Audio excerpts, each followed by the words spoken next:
नमस्कार शेतकरी मित्र, मी Shyamkant Mahajan, Shri bio aesthetic private limited, Hyderabad. आज आपण श्री भरतभाऊ वाघ, गाव वरखेड, तालुका गंगापूर, जिल्हा छत्रपती संभाजीनगर यांचा आपण डाळिंबाच्या प्लॉट भेटप्रसंगी दुसऱ्या बहाराची तयारी करत असताना 500 झाडांचा प्लॉट सरांनी मागच्या 3 वर्षापूर्वी लावला होता। मागील वर्षी पहिला बहार पकडल्यानंतर सरांचा माल हा 10.5 टन गेलेला आहे। चालू वर्षी आपण श्री बायोच्या माध्यमातून 15 ऑक्टोबर 2025च्या हिशोबाने या प्लॉटला ट्रीटमेंट ही चालू केली असता आपल्याला रेस्ट बहारामध्ये डाळिंब या पिकामध्ये कोणकोणती कामं करायला हवी त्या अनुषंगाने आपण हा व्हिडिओ बनवतोय। सर्वप्रथम आपण सरांनी जर बघितलं तर हे पूर्ण क्षेत्र जे हे तयार करून घेतलेले आहे, मध्ये रोटरिंग करून घेतलेली आहे आणि जी बेडला जी थोडी माती लावलेली होती ती आपण ती कमी करून घेतलेली आहे, नंबर 1। नंबर 2, जे खोडाला शूट होते ते शूट आपण संपूर्णपणे रिमूव्ह केलेले आहे। ज्यावेळी शेतकरी बांधव शूट हे काढत असतात त्यावेळेस आपण चुना मोरचूत म्हणा किंवा बोर्डो मिश्रण म्हणा किंवा अर्धा टक्क्याचा बोर्डो तरी आपण प्रति खोड हे धुवून घेणं खूप गरजेचं आहे, कारण की खोडामधूनच बुरशीचा प्रादुर्भाव हा सिस्टममध्ये होतो आणि त्याचं रूपांतर आपल्याला प्लाझ्मिओरा फायटोफिथोरा व त्यानंतर फ्युझॅरियम किंवा विल्टिंगचा प्रॉब्लेम आपल्या या पिकामध्ये मोठ्या प्रमाणात हा जाणवतो। नंबर 3, पोटातले शूट हे काढून घेतलेले आहे। नंबर 4, रेस्ट बहाराचे काम करणे हे खूप गरजेचे आहे। ज्या शेतकरी बांधवांचे मागच्या वर्षी 500 झाडांमध्ये 600 झाडांमध्ये 12 टन 10 टन 14 टन माल गेलेला आहे, त्या ठिकाणी त्या शेतकऱ्यांची जी काडी आहे ती बारीक राहून गेलेली आहे, तिला आपण रिफिल काडी म्हणतो। पण ती रिफिल काडी जर आपल्याला फुगवण किंवा गर्भधारणा जर करायची असेल तर आपल्याला दर 5-6 दिवसाच्या गॅपने स्प्रे घेणं हे गरजेचे आहे। त्या माध्यमातून कोणकोणती औषधं आपण घ्यायला हवी त्यामध्ये आपण 05234, 05920, मॅजिक मिक्स, रिप्लॅटिनो, न्यूट्रिक्स रेड, MSK असे औषधांचा आलटून पालटून जे स्प्रे आपण जर घेतले तर नक्की आपल्याला काडीमध्ये गर्भधारणा ज्यावेळी आपण पानगळ करणारे 15 डिसेंबर म्हणा किंवा 15 जानेवारी म्हणा त्यावेळेस आपल्याला काडी भरून काढणं हे गरजेचं आहे।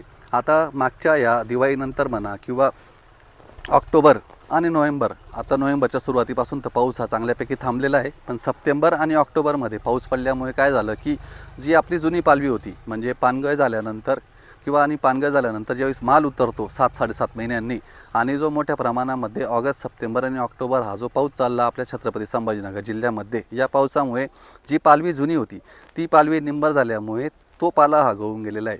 आणि ज्यावेळी आता आपण हे डोसेस भरतोय तर डोसेसच्या माध्यमातून आपण शेणखत, प्रोमयुक्त बेस खत, त्यानंतर इंडी रूट्स, त्यानंतर आपण रासायनिक खतांमधून 10-26-26, 15-15 किंवा 20-20-0-13, 300 ग्रॅम 400 ग्रॅम 500 ग्रॅमच्या हिशोबाने भरत असताना ज्यावेळी आपण डोस लावतो तर अशा वेळेस आपल्याला झाडांना पाणी देणं गरजेचं आहे।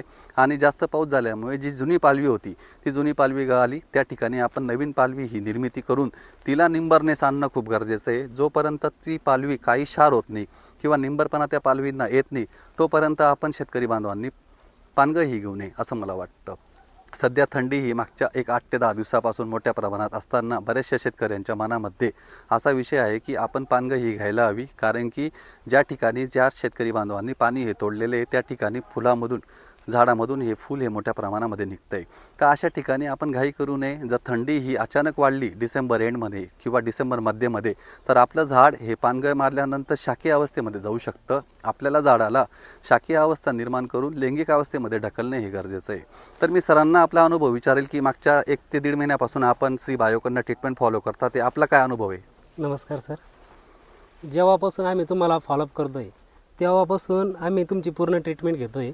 तर तुम्ही जेव्हा पहिली व्हिजिट दिलेली होती तेव्हा ही काडी, समजा ही काडी बघा, ही काडी एकदम बारीक होती, पण तुम्ही सांगितली ही बारीक काडी फुगवण्यासाठी मी तुम्हाला काही औषध देतो, काही खत देतो, त्या पद्धतीने आपण ही ट्रीटमेंट चालू केलेली आहे। सरांनी आम्हाला इकोफास्ट असेल किंवा इंडी रूट्स असेल हे खत त्या ठिकाणी आपल्याला टाकण्यास सांगितलेले होते आणि त्याच्यामध्ये असलेले जे वॉटर शूट वगैरे होतं, जी दाटी होती ती कमी करण्यास सांगितलेली होती। आणि स्प्रेसाठी मॅजिक मिक्स असेल किंवा त्यानंतर रिप्लॅटिनो असेल 05234 हे स्प्रे त्या ठिकाणी आम्हाला दर 5व्या दिवशी त्या ठिकाणी सरांनी घ्यायचे सांगितले होते आणि त्या पद्धतीने आम्ही त्यांची जी ट्रीटमेंट आहे ती त्या ठिकाणी फॉलो केलेली आहे। आणि त्या पद्धतीने तुम्ही जर बघता तर आज झाड एकदम चांगल्या कंडिशनमध्ये तुमच्यासमोर आहे।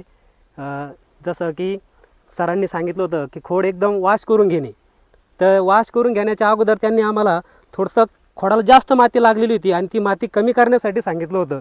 आम्ही ती माती कमी करून आणि त्यानंतर 5-6 लिटर पाण्याने प्रत्येकी खोड आम्ही त्या ठिकाणी धुतलेला आहे आणि धुतल्यानंतर 5 ते 6 दिवसानंतर आम्ही मोरचूद आणि चुना या पद्धतीने आम्ही ह्या शेड्यूलनुसार हे जे खोड आहे हे खोडसुद्धा त्या ठिकाणी क्लीन केलेलं आहे। आणि आम्हाला श्री बायो महाजन साहेब त्या कंपनीचं काम करतात आणि आम्हाला त्यांचे प्रोडक्ट्स एकदम व्यवस्थित वाटलेले आहे, म्हणून आम्ही या ठिकाणी त्यांचं शेड्यूल जे आहे ते फॉलोअप करतोय. अतिशय महत्त्वपूर्ण अभिप्राय श्री सरांनी केल्यानंतर शेतकऱ्यांची भाषा शेतकऱ्यांना ही चांगल्या पद्धतीने कळते.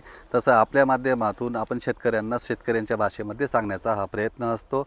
तर मी शेतकरी बांधवांना खास करून तमाम महाराष्ट्रातील ज्या भागामध्ये शेतकरी आंब्या बहाराची आता 80 ते 90% शेतकरी हे तयारी करतात, त्यामध्ये पुणे, बारामती, छत्रपती संभाजीनगर, नाशिक म्हणा किंवा जळगाव जिल्ह्यामध्ये चाळीसगाव म्हणा, सांगली, सातारा या भागामधील डाळिंब उत्पादकांनी हे लक्षात घेणं गरजेचे आहे की आपल्याला रेस्ट बहारामध्ये काम करणं हे अपरिहार्य आहे.